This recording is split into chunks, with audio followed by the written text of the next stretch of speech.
ഇന്ന് ഇപ്പോൾ ഈ ഒരു പോക്സോ നിയമം വളരെ വ്യാപകമായി ദുരുപയോഗം ചെയ്യപ്പെടുന്നുണ്ട്.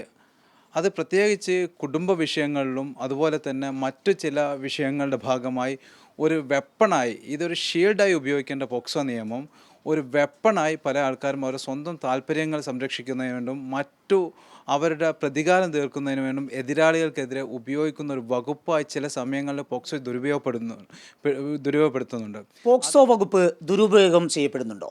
സംശയം ബലപ്പെടുകയാണ്. കഴിഞ്ഞ ദിവസമാണ് ബാലുശ്ശേരി സ്വദേശിയായ മധ്യവയസ്കനെ കോടതി കുറ്റക്കാരനല്ലെന്ന് കണ്ട് വെറുതെ വിട്ടത്. അദ്ദേഹം വലിയ രീതിയിലുള്ള മാനസിക സംഘർഷം ഇതിനോടകം തന്നെ അനുഭവിച്ചു കഴിഞ്ഞിരുന്നു. സമാനമായ രീതിയിലാണ് ചാത്തമംഗലം സ്വദേശിയായിട്ടുള്ള ഹരീഷ് എന്ന വ്യക്തിയെ കോടതി ഇപ്പോൾ കുറ്റക്കാരനല്ല എന്ന് കണ്ട് വെറുതെ വിട്ടിരിക്കുകയാണ്. നമുക്കൊപ്പം ഹരീഷിന് വേണ്ടി ഹാജരായ അഭിഭാഷകൻ മുഹമ്മദ് KP ആരിഫ് ചേരുന്നുണ്ട്. ഇന്ത്യൻ പാർലമെൻറ്റ് പാസ്സാക്കിയ ഏറ്റവും ശക്തമായ ഒരു നിയമമാണ് പോക്സോ നിയമം. 2012 നിയമം നിലവിൽ വരുന്നത്. കുട്ടികളെ ലൈംഗിക ചൂഷണത്തിൽ നിന്നും സംരക്ഷിക്കുന്നതിന് വേണ്ടിയുള്ള വളരെ ശക്തമായ നിയമമാണ് പോക്സോ നിയമം. പക്ഷേ ഇന്ന് ഇപ്പോൾ ഈ ഒരു പോക്സോ നിയമം വളരെ വ്യാപകമായി ദുരുപയോഗം ചെയ്യപ്പെടുന്നുണ്ട്. അത് പ്രത്യേകിച്ച് കുടുംബ വിഷയങ്ങളിലും അതുപോലെ തന്നെ മറ്റു ചില വിഷയങ്ങളുടെ ഭാഗമായി ഒരു വെപ്പണായി ഇതൊരു ഷീൽഡായി ഉപയോഗിക്കേണ്ട പോക്സോ നിയമം ഒരു വെപ്പണായി പല ആൾക്കാരും അവരുടെ സ്വന്തം താല്പര്യങ്ങൾ സംരക്ഷിക്കുന്നതിന് വേണ്ടും അവരുടെ പ്രതികാരം തീർക്കുന്നതിന് വേണ്ടും എതിരാളികൾക്കെതിരെ ഉപയോഗിക്കുന്ന ഒരു വകുപ്പായി ചില സമയങ്ങളിൽ പോക്സോ ദുരുപയോഗപ്പെടുത്തുന്നുണ്ട്. അതിൻ്റെ ചില സമീപകാല ഉദാഹരണങ്ങൾ നമ്മൾ കേട്ടതാണ്. പല കേസുകളിലും നേരത്തെ ഒരു 2 വർഷം മുമ്പേ ഒരു നിരപരാധിയെ പോക്സോ കേസിൽ ഉൾപ്പെടുത്തുകയും അദ്ദേഹം മനംനൊന്ത് ആത്മഹത്യ ചെയ്യേണ്ട വരെ അവസ്ഥ നമ്മൾ ഫറൂഖ് ഭാഗത്ത് നമ്മൾ കേട്ടതാണ്. ഇപ്പോൾ ബാലുശ്ശേരി സ്വദേശി 83 ദിവസം ജയിലിൽ കിടന്നതിന് ശേഷമാണ് അദ്ദേഹം ഇപ്പോൾ കുറ്റവിമുക്തനായി വന്നിരിക്കുന്നത്.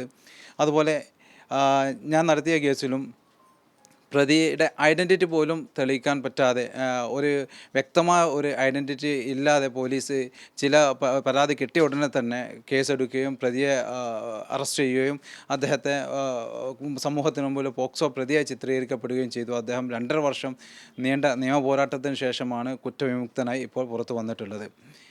അപ്പോൾ ഇത്തരത്തിൽ ഈ പോക്സോ കേസ് ദുരുപയോഗം ചെയ്യപ്പെടുന്നതിനെക്കുറിച്ച് പോലീസിൻ്റെ ഭാഗത്തു നിന്നും അതുപോലെ പബ്ലിക്കും വളരെ രീതിയിൽ ജാഗ്രത കാണിക്കണം എന്നുള്ളതാണ് എനിക്ക് പറയാനുള്ളത്. പല പോക്സോ കേസുകൾ പലതും വരുന്നത് ചൈൽഡ് ലൈൻ ഫോർവേഡ് ചെയ്ത പോക്സോ കേസുകളായിരിക്കും. ചൈൽഡ് ലൈൻ ഫോർവേഡ് ചെയ്ത പോക്സോ കേസുകളിൽ പോലീസിന് മറ്റൊന്നും ആലോചിക്കാതെ FIR രജിസ്റ്റർ ചെയ്യാൻ നിർബന്ധിതരാകുന്ന ഒരു സാഹചര്യം നിലവിലുണ്ട്.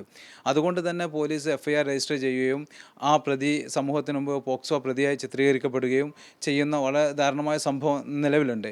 ഒരു പക്ഷേ സത്യമല്ലെങ്കിൽ പോലും അദ്ദേഹത്തിൻ്റെ ജീവിതം അദ്ദേഹത്തിൻ്റെ കുടുംബത്തിൽ ഒക്കെ പോക്സോ പ്രതിയായി ചിത്രീകരിക്കപ്പെടുന്ന ഒരു വിഷയമാണ് നിലവിലുള്ളത്. അപ്പോൾ അതിൽ പ്രധാനമായി ചെയ്യേണ്ട പൊതുജനം ഇത് ദുരുപയോഗം ചെയ്യാതിരിക്കാൻ വേണ്ടിയാണ് ശ്രമിക്കേണ്ടത്.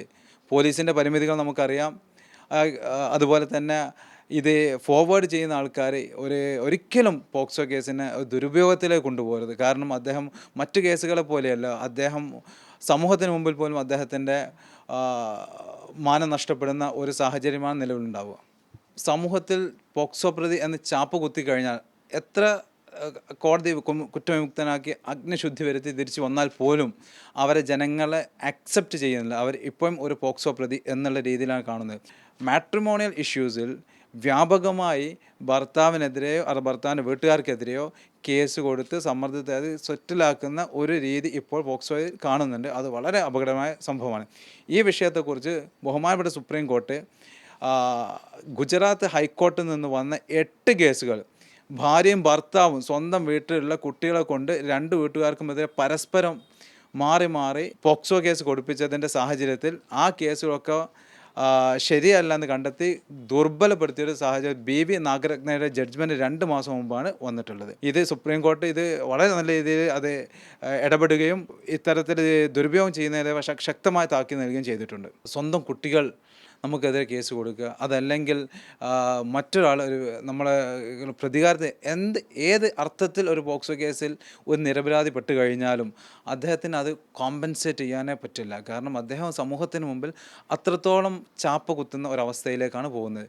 ഈ സാഹചര്യത്തിൽ വളരെ ജാഗ്രതയോടുകൂടി മാത്രമേ പോലീസും ബന്ധപ്പെട്ട അധികാരികളും ഒരു പോക്സോ കേസ് നിരപരാധി വരാതിരിക്കാൻ വേണ്ടിയുള്ള ശ്രമങ്ങൾ നടത്തുന്നത്. പ്രത്യേകിച്ച് പബ്ലിക് ഒരു നിലക്കും പോക്സോ കേസിന് തങ്ങളുടെ സങ്കുചിത താല്പര്യങ്ങൾക്ക് വേണ്ടിയോ എതിരാളികൾക്കെതിരെ വെപ്പണായോ പോക്സോ കേസിന് ഒരിക്കലും ഉപയോഗിക്കാൻ പാടില്ല. കാരണം അത് അനുഭവിക്കുന്ന ആളുടെ അവസ്ഥ നിങ്ങൾ കോമ്പൻസേറ്റ് ചെയ്ത് കൊടുക്കാൻ പറ്റാത്തതിലും ഉപരിയാണ്. പോക്സോ കേസ് ചില ലിമിറ്റേഷൻസും ചില എക്സെപ്ഷൻസുകളുണ്ട്. ഈവൻ ഒരു പരാതി വ്യാജമാണെന്ന് കണ്ടെത്തിയാൽ പോലും പൂർണ്ണമായി ആ കുട്ടികൾക്കെതിരായിട്ട് നടപടിയെടുക്കാൻ പാടില്ല. അതിനുള്ള പ്രൊട്ടക്ഷനും പോക്സോ സ്റ്റാറ്റ്യൂട്ടിൽ അവർക്ക് നൽകുന്നുണ്ട്. ഒരുപക്ഷെ ആ ഒരു ധൈര്യമായിരിക്കാം ചില ആൾക്കാർക്ക് ഈ പോക്സോ ഒരു ദുരുപയോഗം ചെയ്യപ്പെടാനുള്ള ഒരു ശക്തി, അതല്ലെങ്കിൽ അവർക്ക് പ്രേരിപ്പിക്കുന്ന ഒരു പക്ഷേ അതായിരിക്കാം. അങ്ങനത്തെ ഒരു പ്രൊട്ടക്ഷനും അവർക്ക് ലഭിക്കുന്നുണ്ട്. കുട്ടികൾക്കെതിരെ തിരിച്ചൊന്നും ചെയ്യാൻ പറ്റില്ല എന്നുള്ള ഒരു പ്രൊട്ടക്ഷനും നിലവിലുണ്ട്. പോക്സോ നിയമം വളരെയേറെ സമൂഹത്തിൽ മാറ്റമുണ്ടാക്കിയിട്ടുണ്ട്. കുട്ടികൾക്കെതിരായ ലൈംഗികാതിക്രമം തടയുന്നതിൽ ഏറെ പങ്കുവഹിച്ചിട്ടുമുണ്ട്. പക്ഷേ അതിൻ്റെ മറവിൽ നടക്കുന്നത് പല വിധത്തിലുള്ള ചൂഷണമാണ്. അത്തരം കാര്യങ്ങളിൽ ഒരു ജാഗ്രത ഉണ്ടാവേണ്ടതുണ്ട് എന്ന് തന്നെയാണ് അഭിഭാഷകൻ വ്യക്തമാക്കുന്നത്. കോഴിക്കോട് നിന്ന് KC ജിജീഷിനൊപ്പം സമീർ സി മുഹമ്മദ്, മീഡിയ 1.